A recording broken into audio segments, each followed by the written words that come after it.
রবীন্দ্রনাথ ঠাকুরের লেখা। দামোদর শেঠ।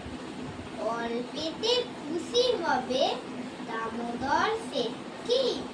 মুরগির মোয়া চাই, চাই ভাজা ভেটকি। আনবে কটকি জুতো, মটকিতে ঘি এনো।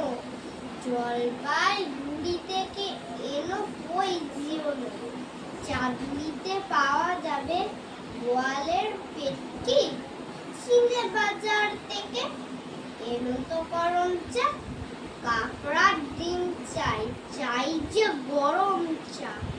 না হয় খরচা হবে, মাথা হবে হেটকি।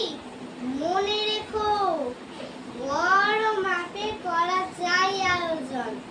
কোলে বড় খাটো নয়, 3 মণ প্রয়োজন। খোঁজ নিয়ে ঝুড়িয়াতে জিলিপির রেট কি?